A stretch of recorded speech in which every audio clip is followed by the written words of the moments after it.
topic for tonight is the value of freedom. There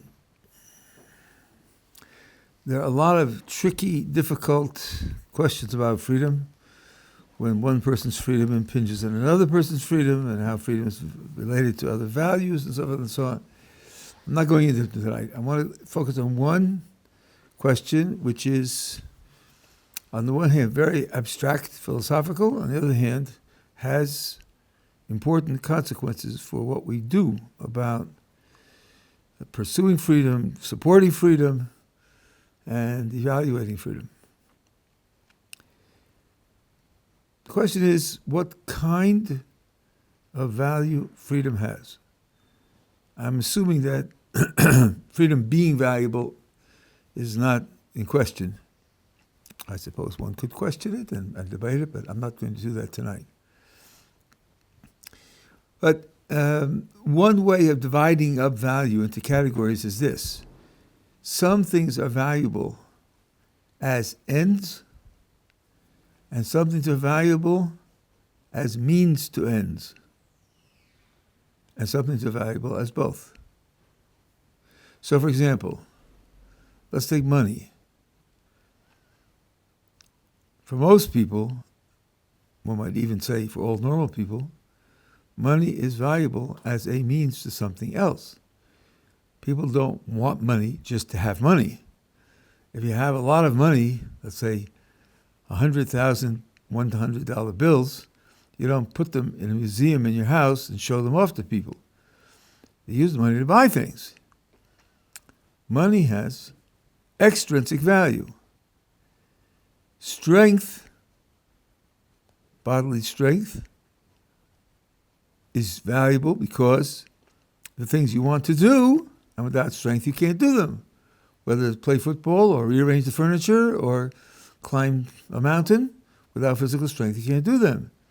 So the value of having strength is that having strength enables you to do things you need to do. So the value of strength is extrinsic. It's valuable because it gets you something else that's valuable. On the other hand, for many people under many conditions, the value of pleasure is value as an end. Often, it might be different for different people, and it might be different at different times, but often the value of having a pleasure is just in having the pleasure itself.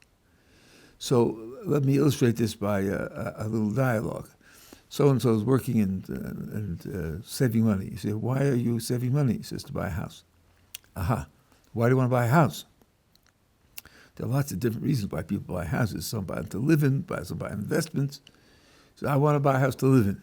I say, okay. Why do you want to live in a house? Because I know that I will enjoy living in a house.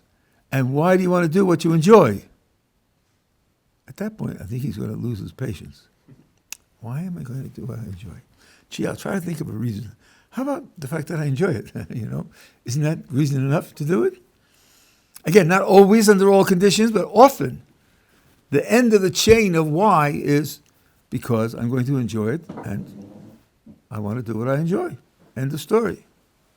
So pleasure is often the end of the chain. That's the thing that's valued in and of itself. And of course, if you have pleasure, goods that are valuable as means, there has to be an end of the chain somewhere which justifies all the means, which gets you to that final end. Now, people have made a big deal about pleasure being the end of something that's valuable in unto itself. But I don't think that's the only example. I think there are other things that many people under many conditions value as ends, not as means to something else. So, for example, you see me handing somebody $500, and you think, I'd like to know why he's doing that, because maybe I can get my own. So he asked me, why did you hand him $500? It's because I borrowed $500 from him. Aha. So why did you give him the $500? Because when I borrow money, I pay it back. Why do you pay it back? Well, because I borrowed it. When you borrow it, then you owe it. And when you owe it, you pay it back.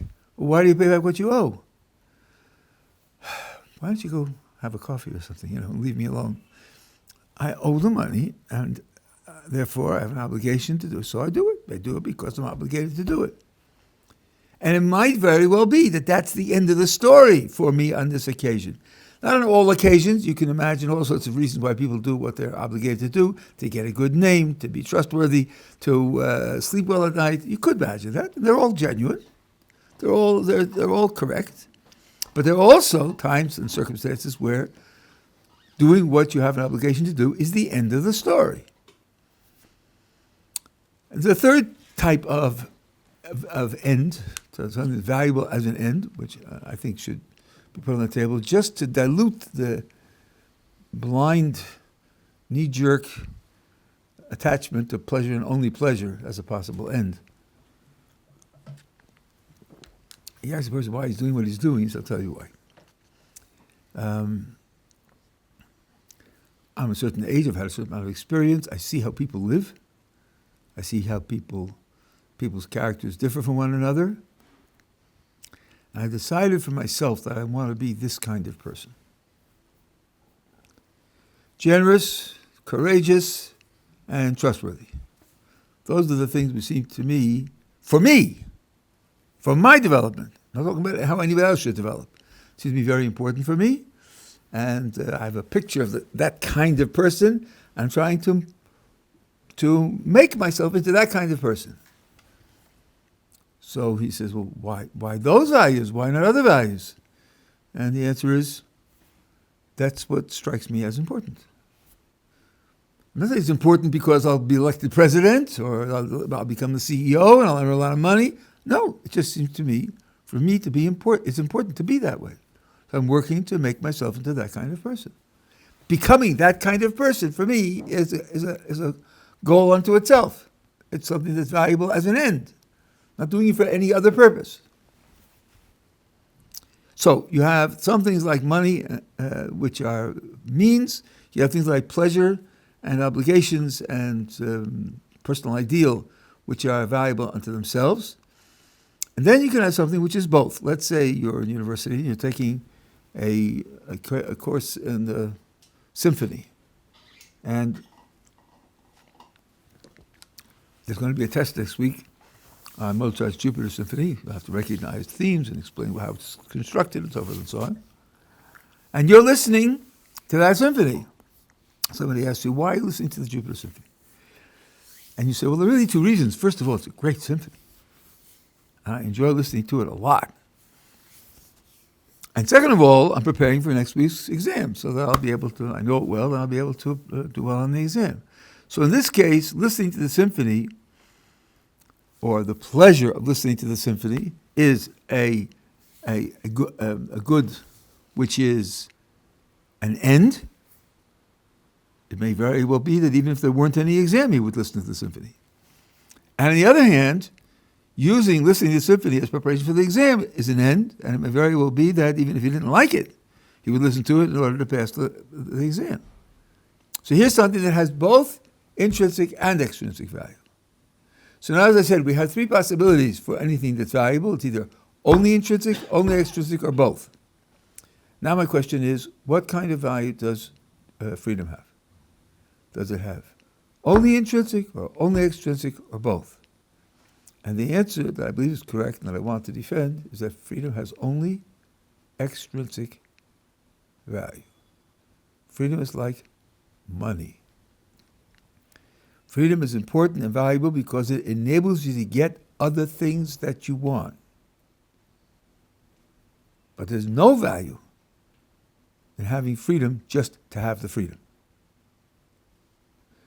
So first of all, let me illustrate for you how this would work in like concrete cases, and then I'll try to take you through a line of reasoning which would establish it in general, and then I'll talk about the implications of understanding this.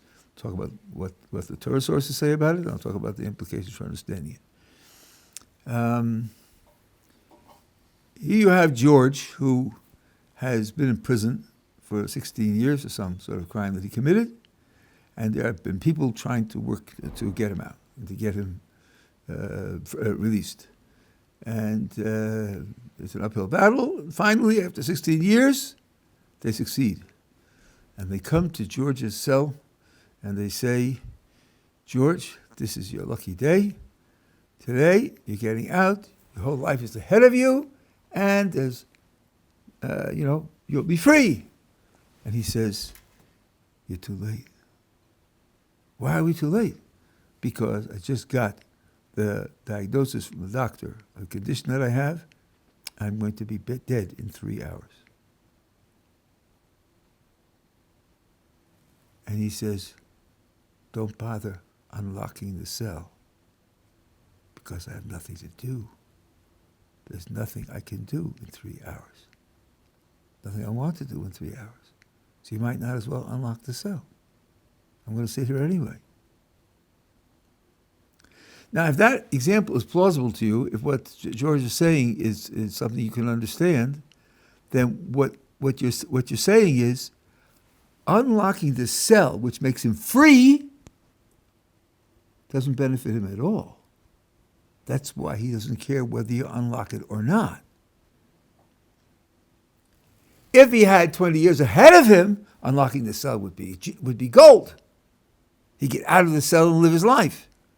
But now that he has nothing to do with the freedom has no value. If freedom had intrinsic value in and of itself, just being free, then he would say, well, I can't, visit California, but at least unlock the cell so I'll be free. And I'll have that. But if the way I described the example is plausible, then there's no that to have. Unlocking the cell is valuable only if you want to go someplace and do something. And if not, not. That's one example. Another example, for about 50 years, they had a law for the United States citizens can't go to Cuba. I think they were talking about rescinding it. Maybe they did rescind it recently. So the fact that the United States makes a law that I, as an American citizen, can't visit Cuba restricts my freedom. But you know what? It didn't bother me. If someone had asked me for a nickel contribution to a movement to rescind the law, I would have said, I have better things to do with the nickel. Because I don't want to go to Cuba. I've never had any desire to go to Cuba. And I can't anticipate ever having a desire to go to Cuba. It's a non-issue. So I can't go. So what? If you restrict my freedom by depriving me the opportunity to do X, where X is something that I don't want to do, I don't find valuable for me in any way, the restriction of my freedom costs me nothing. That means that the value freedom has is only that it enables me to do things I want to do. It gets me things that I want to get. Because if it had its own intrinsic value, then rescinding the law would give me more freedom. And just having the freedom would put me in a better place. And I don't think it does. So these are examples which I think contribute to the thought that the value of freedom is only extrinsic. It's only like money. It's only what you're going to do with it or can do with it that gives it any value. If you can't do anything with it, or the only thing you can do with it is not valuable to you, then the freedom has no value in and of its own. These examples are suggestive. I want to try to give you a more general approach to the problem, which I think makes it more into an argument. How do you test whether something has intrinsic value, whether it's valuable in and of itself? Well, here's one way to test it. You imagine a scenario, imagine a situation. Let's call the thing A. Imagine a scenario, and then you imagine that A is part of the scenario, and then delete A from the scenario. And do it in such a way that when you delete A, nothing else changes. It takes some skill to make up a scenario like that because things are often interact with one another. And if you delete A, other things are, say, well, the difference between these two scenarios is the first scenario has 3 people in a room, and the second has 3 people in a room with no air. I just took the air out, that's all. Yeah, but now they're all going to be dead. So that's not just taking the air out. So you have to create the scenario in such a way is that you can put A in, take A out, and nothing else changes. And then ask yourself whether the one scenario is better than the other. That situation is a better situation or a worse situation. If it turns out that you succeed in creating this scenario. We can put A in and take A out, and that's the only change. It's either there or not there. And your evaluation of the two is that they're equivalent. It doesn't make one better than the other at all. Then you are judging that A has no intrinsic value. So that's what I try to do in the following example. I want you to meet Fred. Fred is a fellow who lives at the city dump in America. Big cities have gigantic dumps, and there's all sorts of stuff there. 2-day-old food, and last year's style of clothing, and all sorts of things that Americans throw away, which are serviceable in some degree. And Fred lives at the dump. He lives there for a while, and then when he gets bored, he jumps onto a passing freight train and rides to the next city and lives at the dump. That's Fred's life. Fred doesn't know anybody, has no friends. If you would ask Fred, "How you doing, Fred?" he'd say, "Is your life okay?" "Yeah, I guess." "Are you happy?" "Not particularly." "Are you sad?" "Not particularly. My life is kind of blah." "Are you pining away for a different life?" "Not really." "Do you very much enjoy the life you have?" "Not really. This is what I'm doing. That's my life." That's Fred. Now, the kidnappers learn about Fred, and they say, "This is an eccentric multi-billionaire on the loose. If we kidnap him and hold him for ransom, we're going to make millions of dollars. This can't be his real life. It can't be his real experience. He's just an eccentric billionaire, and we're going to make money." So they pick up Fred from the dump, and they take him into the forest, deep into the forest, where they have a little hut. And they lock him in the hut, and they send SMSs to people whom they think are his relatives. "We've got Fred, send him $100 million to so-and-so."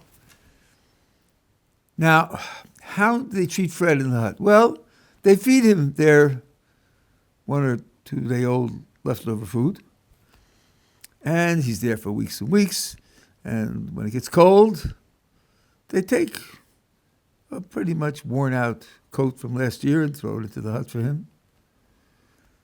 And he lives that way. Well, the big difference is that when he's at the dump, he's free. He can go as he pleases. He can choose from all the things in the dump. He's free. When he's in the hut, he's locked up. He can't go anywhere. Can't do anything other than exist in the hut. Now let's interview Fred. Now remember, I'm making up this example, so don't tell me the facts aren't right. I get to make up the facts because I'm making the point. I'm saying that because that will stop your obvious thought in changing it, but it might not prevent your unobvious attempt to deal with the question by changing it, not realizing that you're changing it. So I'm putting myself on record. I'm making up my story. If you change the facts, it's a different story, and the outcome might be different if you change the facts. So we interviewed Fred in the hut. "How you doing, Fred?" "How's your life?" "Sort of blah." "Do you miss the dump, Fred? Do you miss being at the dump?" "Not really. It's the same 1 or 2-a-day-old food and the same worn-out clothes and so forth and so on." "Not really. So how do you feel about being in the hut?" "I told you, sort of blah. My life is blah." "Well, what did I do? I created a scenario in which, on the one hand, he has freedom, and the other hand, he doesn't have freedom. But I created it in such a way that the loss of freedom didn't affect anything else. It didn't make him any happier, or any more satisfied, or any more optimistic, or more stimulated, and so forth and so on. I kept all the other conditions the same. Now, the challenge is, evaluate his life at the dump, and evaluate his life in the hut, and see whether intuitively the life at the dump is a better life, seeing as at the dump he's free. and the hut he's not free. My intuition tells me, on these conditions, that his life is no better at the dump than it is in the hut. And the reason is because all the things that are valuable are the same in the two scenarios. And if freedom had its own value, then the conclusion would be clear and direct. His life at the dump is better because he's free. I don't think that's persuasive. I think it's much more persuasive that, given that everything else is the same, the two lives are the same. One is not better than the other. Questions up to here? Well, now, suppose somebody says, this is the kind of question that I usually get, at least at the dump, and jumping on the freight trains, it's possible that he will meet somebody else. It's possible that he will have some stimulation. Something might happen to him that he doesn't plan for, doesn't anticipate. So surely the opportunity for improvement, which exists at the dump, it doesn't exist in the hut, is worth something, and therefore his life at the dump is superior to his life at the hut. That suggestion has two fatal mistakes. Number one, it changes the fact of the case, because I stipulated there's not going to be anybody. Life isn't going to change. That's one fatal objection against using that scenario to prove as an answer to my question. But it's even worse than that, because let's say I agree with you that because there's an opportunity for something to happen to him, therefore his life at the dump is superior. What kind of value would that be of his freedom at the dump? It would be that freedom would be a means to meeting somebody who might improve his life, which shows that the freedom has extrinsic value, like money. It's not a way of arguing that freedom has intrinsic value in and of itself. Because if freedom had intrinsic value, then the freedom at the dump would make his life at the dump superior without meeting anybody else, without getting any stimulation, without changing his life in any way. It would just be the freedom that made it superior. My argument is that the comparison of the two cases, the dump and the hut, is supposed to show that freedom has no intrinsic value. If you argue back, it really has value, you've overlooked, Rabbi, because it'll get him something. You're not arguing that it has intrinsic value. You're showing that it's possible it will have extrinsic value. That's my position. My position is that freedom only has extrinsic value. So by proposing this counterexample to my argument, you're really reinforcing my conclusion. You're not at all showing that freedom has intrinsic value. Okay, you have a question? No, I can only give you two life, a real life example just supports you. Yeah. Example, Tyson, famous boxer, he actually, he was asked after he was released from prison whether or not was more happy in prison than in freedom, and he said he was much more happy in prison, even though he didn't have freedom, but he was able to achieve peace. So the freedom was eliminated, but peace was achieved. Another example, so he said I was much more happier there than I was before when I had freedom. Another example is I met people in Ukraine who didn't travel much.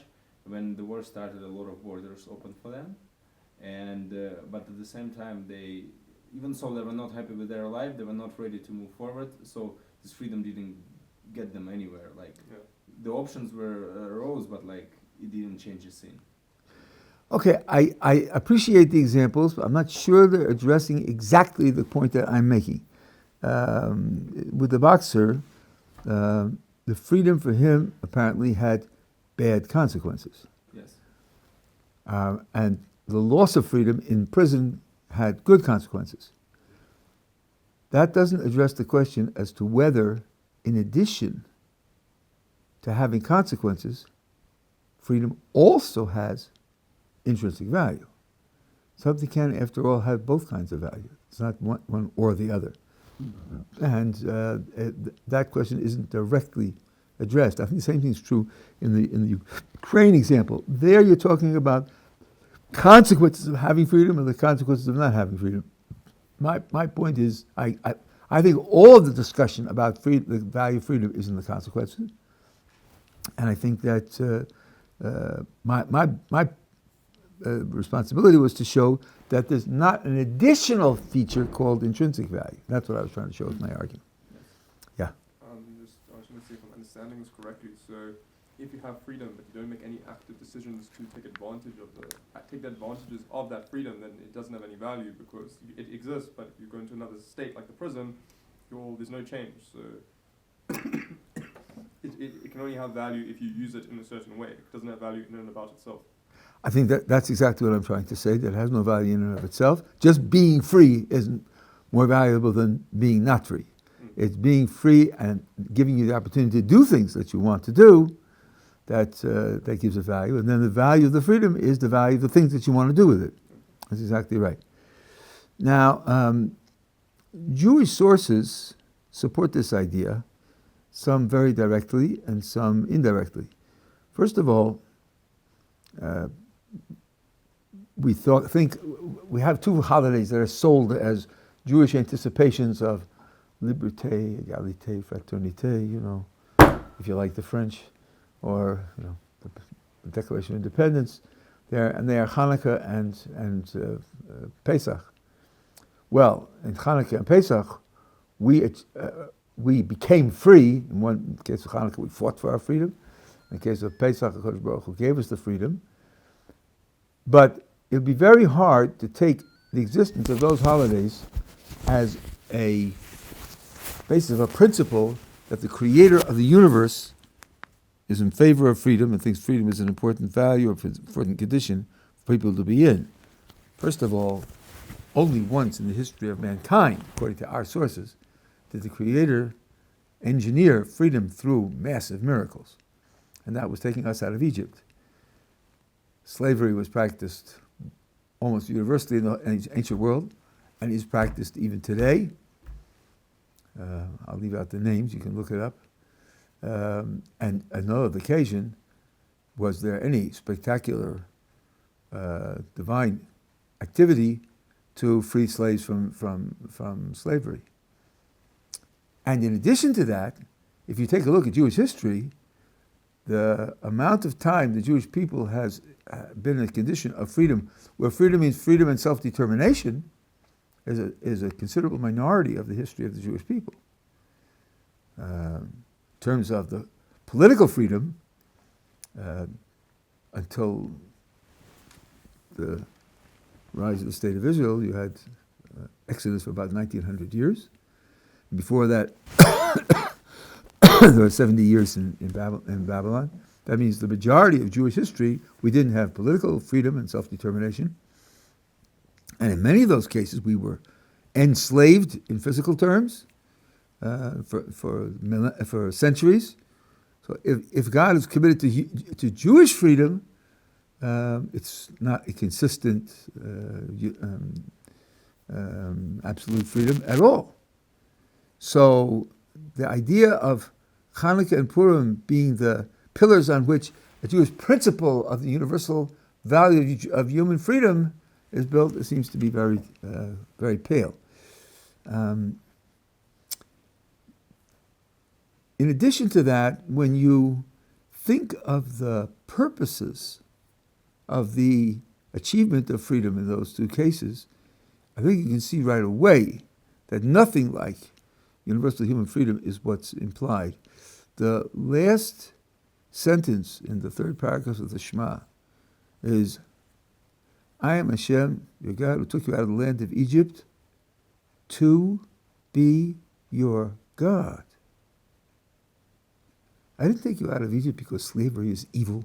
Slavery denies people the rights to self-determination and self-development and autonomy, that evil is depriving a person of his essential dignity. No, none of that is said. What's said is, I took you out to be your God. When Moses challenged God in Egypt, at the burning bush, and he said, what virtue does this people have that you are committed to giving them their freedom? Why do they deserve it? God says to him, when I take them out, they will serve me on this mountain, meaning they'll receive the Torah from me on this mountain. It's not in recognition of the past victimhood that they had. It's not because of a value of making your own decisions and living your own life. It's an investment in their future relationship with me, in particular, accepting my Torah and living the Bible, the laws that the Lord sets down for them. That's what I'm investing in making them free. And then you have an immediate implication that if the Jewish people collectively are not living up to what the Torah wants them to live up to, then the Kodesh Baruch Hu has no commitment providing them with freedom. And that means the statement is on record. Freedom is for the sake of living according to the Torah and living together with the Kodesh Baruch Hu. That's what it's for. And if it isn't for that, then there's no commitment to it.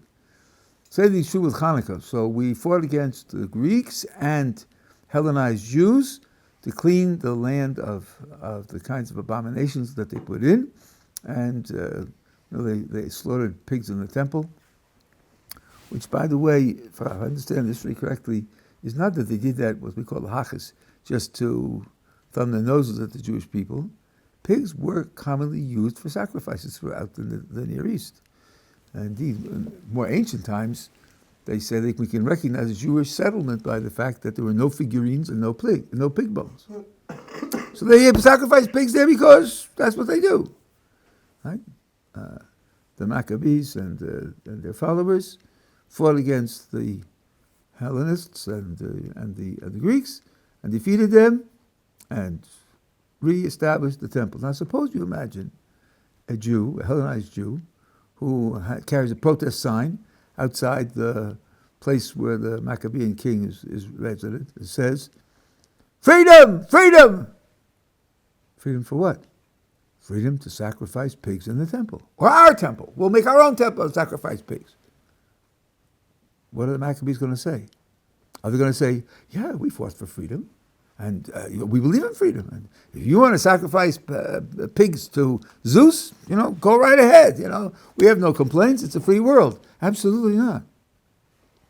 We're just sitting down, they'll kill him. Idol worship isn't tolerated, period. So this is not freedom to do as you please. Certainly not freedom of religion. This is freedom to serve God without interference. That means that freedom is definitely subject to a certain use of the freedom, and without that, the freedom itself has no value, and the use of it in those ways is an abomination. Now, you may say, well, what about Masada?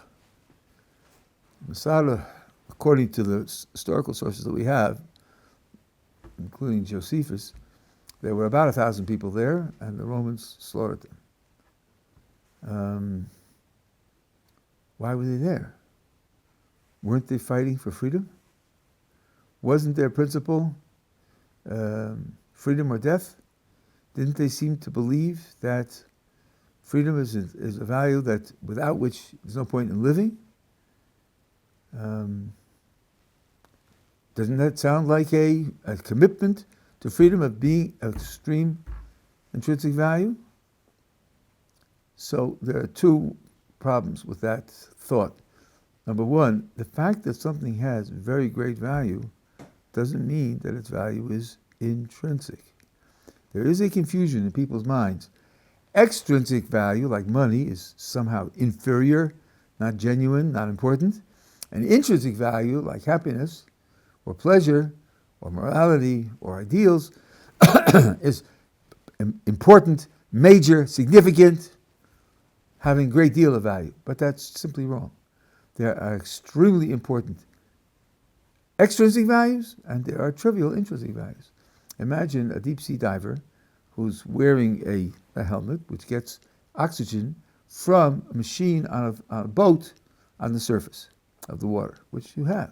It goes down a long way. It's going to be down a long time. This is what he carries, tanks on his back.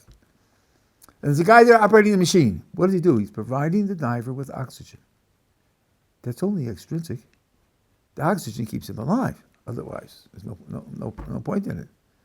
But it's pretty important, right? I mean, golly, it's important that he should stay alive, and the oxygen is keeping him alive. So the fact that it's extrinsic doesn't mean it's trivial and not real, not really a value, and not significant value. Oxygen is very important. And if you're talking about pleasure, what about the pleasure of 1 teaspoon of ice cream? Well, maybe intrinsic, but it's surely trivial because it's so small. So it's insignificant. So don't confuse intrinsic with important, real, genuine, and significant, and extrinsic with simply insignificant and not real and not desirable, and so forth and so on. There's no such connection. So what you could say to the people at Masada is, you maybe think that without freedom, there's nothing valuable you can do. And maybe if you were right, maybe your decision would be right to fight for your freedom to the death. But that would be an argument only about extrinsic value. We would still be seeing freedom as a matter of what it gets you, not what it is. But worse than that, according to the Jewish tradition, what they did was wrong. To fight to the death to preserve your freedom is a mistake. How do I know? Well, what happened when the first temple was destroyed? And when the first temple was destroyed, there were prophets. The last prophets died at the beginning of the second temple. And they were conquered by the Babylonians, and they had no state, and the vast majority of people were taken off to Babylon as captives. No one said fight to the death. No one said fight to the death.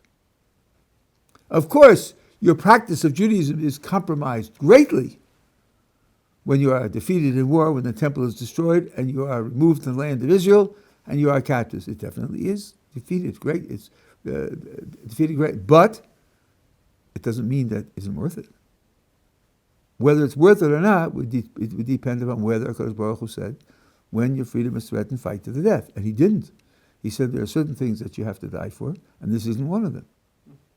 So using Masada as an example of the Jewish appreciation of the intrinsic value of freedom is a double mistake. First of all, it's not clear that it's intrinsic, and second of all, it isn't normative vis-a-vis the Jewish tradition. Yeah. Is the Bar Kokhba revolt viewed the same way as Masada? No. Bar Kokhba revolt is a little different. The Rambam describes this in detail. This in itself is worth knowing because there's a lot of misinformation about this. Rabbi Kiva followed Bar Kokhba. He was one of his armor bearers. He pledged allegiance to him and helped him in the revolt. So Rambam says, when you're talking about Mashiach, there are two concepts you must carefully distinguish. One is what he calls Chezkas Mashiach. That means that, thank you very much. That means that there are certain qualities which identify a person who, listen carefully, who could become the Mashiach. He's a candidate to become the Mashiach. Those qualities include great scholarship and a commitment to freeing the Jewish people from oppression and a commitment to restoring national commitment to Torah service, Torah practice, and serving God, and if they're in exile, bringing them back from exile, and so forth and so on. A commitment to those things, and a pledge to achieve those things. If a person has those qualities and that commitment and makes that pledge, then he has Chezkas Mashiach, and it is a mitzvah for people to follow him and to support him. But that doesn't mean he is the Mashiach. It only means he has Chezkas Mashiach. Chezkas means he's a candidate for being Mashiach. And we are commanded that when someone has the credentials to be a candidate, then we should aid him and commit ourselves to him. And that's what Rabbi Akiva felt about Bar Kokhba, that he had the qualities of the candidate to be Mashiach, and that's why he pledged allegiance to him. Others disagree with Rabbi Akiva even on that. But Rabbi Akiva didn't say he was the Mashiach, he was just a candidate. Then the Rambam goes on to say, to be the real Mashiach, not just a candidate, he had to fulfill certain historical predictions. That is, to really return all of the Jewish people to the land of Israel, to rebuild the temple, to usher in an era of world peace, an era in which the peoples of the world will appreciate that we are the ones who have the keys to the relationship with the Creator, and so forth and so on. And since he didn't accomplish those things, he wasn't the Mashiach. So Rabbi Akiva didn't make a mistake. He had the credentials. He was a candidate. And in fact, in the end, he wasn't Mashiach. So that's why they saw it there. It had nothing to do with a commitment to freedom. Had there been no leader of that stature, then even Rabbi Akiva would not have preached revolt for the sake of preserving freedom. So this is the idea of the Jewish sources on the subject, and the hype that you have around the times of Hanukkah and Purim and Pesach about the Jewish anticipation of the Charter of the World of the United Nations and so on is just hype to sell the paraphernalia. Now, this reflection has a very important and profound implication. When you look at people in the world who have freedom or who don't have freedom or suffering various types of oppression, and you think, well, they're being oppressed, and that's evil, I should do something, other things being equal, to resist the evil, and in particular, I should do something to preserve their freedom or restore their freedom or increase their freedom. The key question you have to ask yourself is, what are they going to do with their freedom? And it's not just that. They might do criminal things with their freedom. Those people we put behind bars so they won't be free. Because in their case, freedom causes damage. And therefore their freedom is bad. But what about if they're going to do things that have no particular value? They're just going to amuse themselves until they die. As opposed to people who are going to investigate and discover and create and explain and understand and teach. Not everybody's freedom is equally valuable. The idea of a kind of universal equality of all cultures and all ideas and all practices, I'm passing no judgment, is a mistake. As the old joke has it, if you open your mind too much, your brains fall out. If you're going to decide, and you have limited resources, you have to decide where and when and whose freedom to promote. You have to ask yourself, what is a person or group going to do with their freedom, and evaluate what will be accomplished by their use of their freedom, and compare it with what other people are going to do with their freedom, and invest in the freedom of the person who's going to do the most valuable thing with his freedom. That freedom has more extrinsic value than the other guy's extrinsic value of the other guy's freedom. And freedom has only extrinsic value. Once you start thinking that way, and then you yourself have to be clear of what priorities are. What are the most important things to do? So, for example, if you have two kidnapped people, one is a star football player and the other is an outstanding neurosurgeon, and you can only ransom one of them, you don't flip a coin. The football player will provide entertainment for people, and the neurosurgeon will save people's lives. And entertainment isn't as important as saving lives. So, that being the case, the freedom of the surgeon is worth more than the freedom of the football player. Yeah. If you have two people who have committed the same crime, say it's a type of cybercrime, and the one has the potential to help the FBI catch people who commit similar crimes, but the other one doesn't. Does that get taken into account for the judgment for the same crime that they've both committed? Well, putting people in jail isn't only a matter of the utility of their activities. There are lots of things that are implicated in that. It's a very complex activity of punishing according to the law, the society punishing according to the law, criminal activity. But if you just asked about let alone punishing them according to the law, but a question of freedom. Let's suppose relative freedom. Let's say they're both in prison, but there's a prison program where you can go to school and you can learn something, and you can use what you can learn. So always accompanied and always with leg shackles on and so forth and so on. But you can choose what course to study and maybe what school to go to, and all the while serving your sentence. And you say, who should get that opportunity? Well, if this guy's going to study to become a neurosurgeon, then he deserves that opportunity and that extra freedom.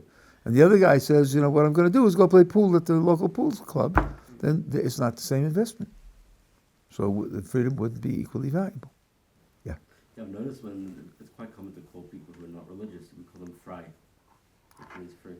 Yeah. Yeah, so I'll tell you, I didn't define freedom at the beginning, which I really should have done. Freedom has a dozen definitions, and I'm not prejudiced. You can mean what you want by your words. It's just nice to define them when you use them. For me, freedom is negative. It's being free from certain types of restrictions or interference.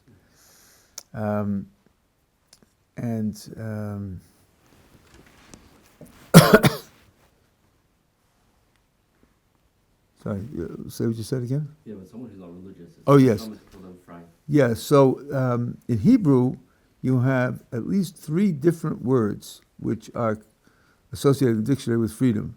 One is chofesh, and one is cherus, and one is dror. There are at least 3, maybe there are more. And they have different connotations. And here you can see the difference between the 2 ideas. Chofesh is associated with the idea of no restrictions.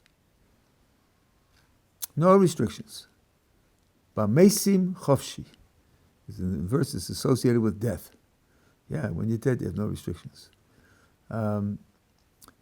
Cherus is, as Chazal point out, the same word, same letters, and the same word as engraved, when you engrave on stone.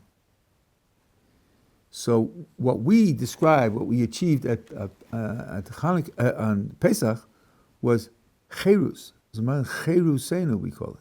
Not chofshenu, not dror, which applies to slaves. No, cherusenu. My Rabbi told us, when on Pesach you say Zman cherusenu, the time of our cherus, be thinking of the charus alaluchos engraved on the tablets, where the 10 commandments of Sinai, which were given at Sinai, were engraved on the tablets. The freedom you have is to receive those tablets and live according to those tablets. Which Rabbi is that? The Boston Rabbi, that's all. Now, there's a kind of hidden philosophical point here, which I'll put in now because of what you mentioned, and then I'll be finished. Rules. What effect do rules have on your freedom? Well, every rule restricts your freedom. That's absolutely true. Either the rule is do X or don't do X. Don't do X, absolutely. It just pushes X out of your repertoire. And do X may take up time and effort that you would be doing something else, and you have to do X. But what isn't appreciated is that sometimes rules also create freedom. In addition to restricting freedom, they create freedom. And they do this in at least 2 very different ways. For example, let's imagine we decree freedom for the roads. Drive wherever you like. On either side of the road, in either direction. I don't think people are going to make long trips because it's going to be chaos. People are driving all over the road in all the directions. Right? So here, the rule to give up 50% of the road going in your direction is what makes it possible to travel. Without it, you won't be able to use the road to travel. So here, the restriction, you lost the use of the other half of the road, didn't you? You definitely lost. But the gain is gigantic. That's in the same dimension of there are certain things you can't do, but then there are certain things you can do. But there's a much deeper way in which rules create freedom. Let's suppose we decided to play a game of chess. And in the middle of the game, I take my knight, and I move it straight forward 3 spaces and take off your queen. And you say, you can't do that. I say, sure I can. Watch, I'll do it again. 1, 2, 3, off with the queen. Yeah, but we're playing chess, and that's not how the knight moves in chess. Oh, my night does. Watch me. You want to see you do it again? Well, if you don't follow the rules of chess, you can't play the game of chess, can you? Only by following the rules you can play the game. The rules make possible an alternative which you didn't have before. So by giving up moving the pieces any way you like, you get the alternative of playing the game. Well, okay, games and chess, who cares? But let's say something like language. Language has rules. You can't just say any words you like. And plus blue. Yeah, but that's not language. You're not saying anything. You're not communicating anything. The rules of language enable you to formulate ideas and communicate them to others. That's pretty important, I would say. And you only get that possibility by following the rules. So here, following the rules creates a precious, almost existentially necessary activity only by following the rules. So you get more freedom in the meaning of more alternatives by having rules. And that, I think, is related to that idea of cherus. The cherus is the lack of interference and restrictions which enables you to embody the rules which create the most valuable alternatives. And that's the relationship to choros l'ruchos. So when they call themselves frei, using the Yiddish word, I don't know what they have in mind, and frankly, they may have nothing in mind. That's different. The derogatory use is a fairly late thing, in the last 10 years. No, a friar is not a person who's free from restrictions and restraints. A friar is somebody who does something for somebody else without any gain. That's a horrible idea. You do something for somebody else with no return, and that makes you somehow worthy of denigration? Well then, you know who the biggest friar of all is? God. Because he's creating and supporting us without any gain. And he becomes a friar. Is that an insult? Then you're a pretty sorry person if likening you to the creator of the universe is an insult. Men, like you say, like in the Hasidic Meisters, you say this person is a friar. Like he's not. That's another thing. Yeah, that's not the sense in which it's being used in modern Hebrew. It's a different thing. Okay, that's what I mean. He means he does not acknowledge the restrictions that the Torah puts on him. Yeah. Right. Yeah. Do we acknowledge God as an intrinsic or extrinsic? Say again? Do we acknowledge God as an intrinsic or Knowledge God? a knowledge? Do we recognize God? Knowledge.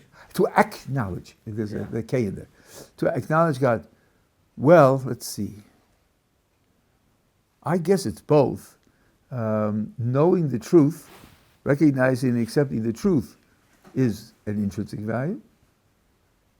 And, of course, when you acknowledge God, then that changes your activities in drastic ways and enables you to accomplish all sorts of things of value which you otherwise wouldn't be able to do.